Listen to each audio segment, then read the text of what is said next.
Fala pessoal, tudo bem? Então a ESGE acabou de lançar um novo guideline aqui de sangramento varicoso, né?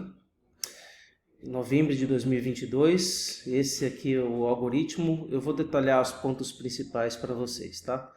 Então, em primeiro lugar, sobre a profilaxia primária, né? Então ele diz assim: pacientes incapazes de receber beta-bloqueador e que a endoscopia mostrou varizes esofágicas de alto risco, tratamento de escolha é ligadura elástica. A ligadura elástica então deve ser repetida a cada 2 a 4 semanas até atingir a erradicação. E a partir de então, endoscopia de vigilância a cada 3 a 6 meses, tá bom? Então o que é varizes esofágicas de alto risco? São varizes de médio ou grosso calibre ou varizes de fino calibre com sinais da cor vermelha. Uma outra indicação então de profilaxia primária são os pacientes incapazes de receber beta-bloque e que a endoscopia mostrou varizes gástricas, né? Tipo GOV2 ou IgV1, que é aquela isolada, depois eu vou mostrar. Nessa situação, pode ser considerado ou não fazer nada, ou tratar com injeção de cianoacrilato, ou tratar com aquela colocação de mola por ecoendoscopia, seguido do cianoacrilato, tá bom?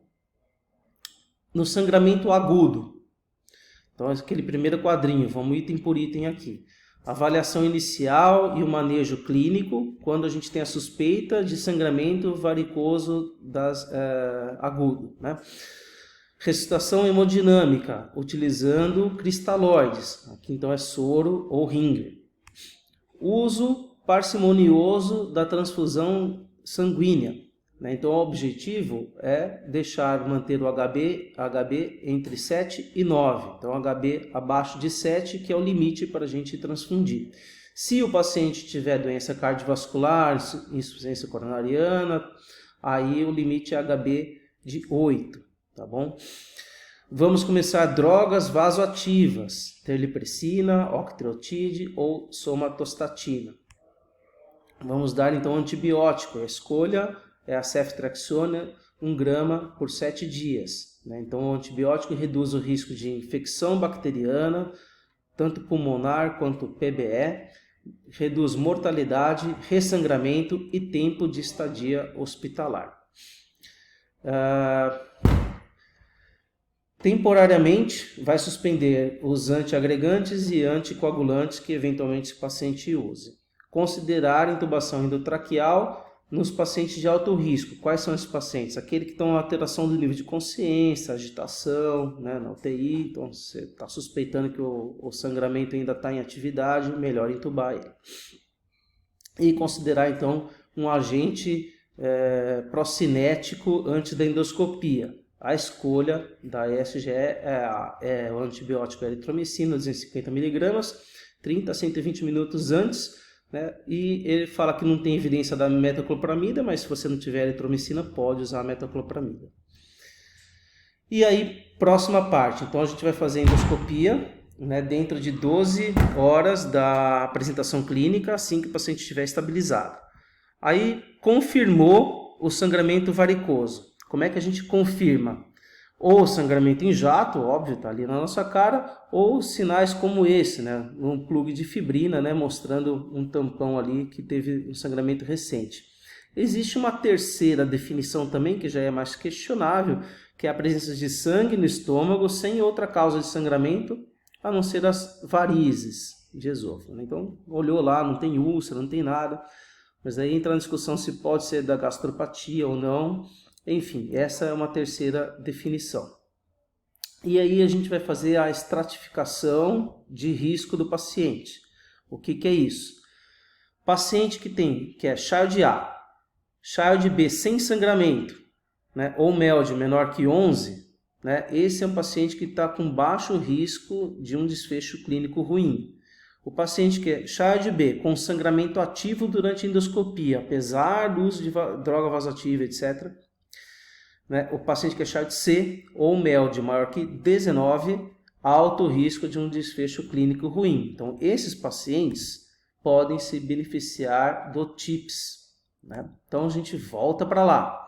confirmou o sangramento varicoso, fez a estratificação e agora a gente vai fazer a ligadura elástica, né? A dica aqui então é começar no ponto de ruptura para parar o sangramento, depois desce até a tag e vai ligando de forma helicoidal. Por que a ligadura elástica e não a esclerose? Então a literatura já demonstrou vários trabalhos, inclusive meta-análise, mostrando que a ligadura superior à esclero, ela provê maior controle imediato do sangramento, menos ressangramento, reduz mortalidade, eventos adversos e tem menos sessões até a erradicação. Então, próxima etapa, fez a ligadura elástica. Aí se controlou o sangramento.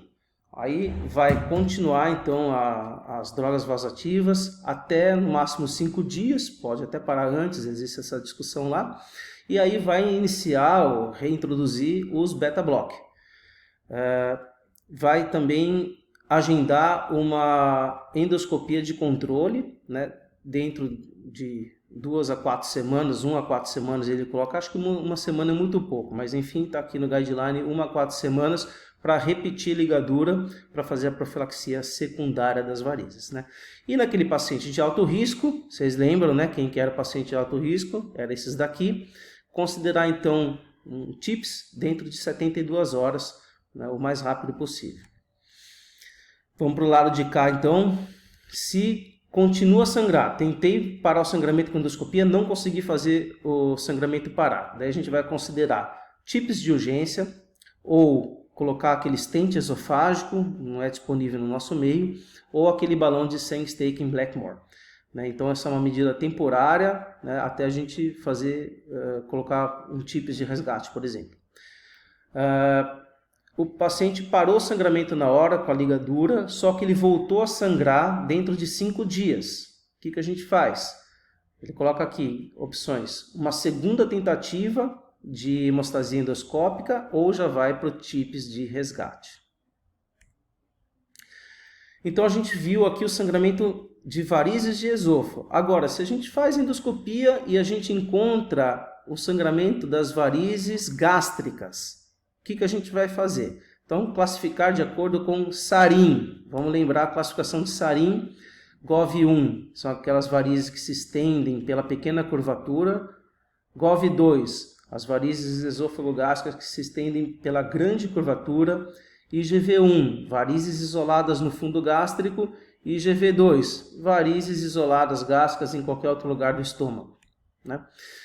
Então, se a gente encontrou um GOV2 ou IgV1, a gente vai fazer o cianoacrilato. Tá? Essa é a recomendação da SGE. Cianoacrilato ou, naqueles centros com expertise e disponibilidade de material, pode fazer a injeção de mola com cianoacrilato.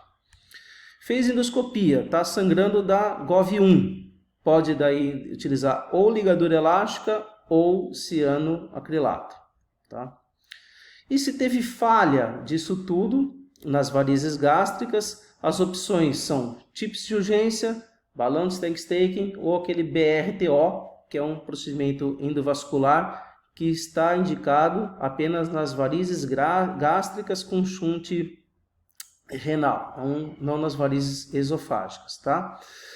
E aí, por último, Por último, a profilaxia secundária das varizes gástricas. Não existe consenso sobre qual é a melhor abordagem, né?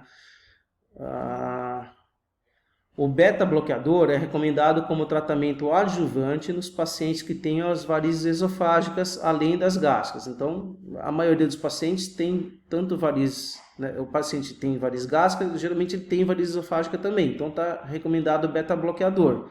No entanto, a eficácia do beta-bloqueador em reduzir o sangramento das varizes gástricas é incerto. Então, ele é muito provado já para as varizes esôfagas, mas gástricas, o ressangramento, é incerto a eficácia dele.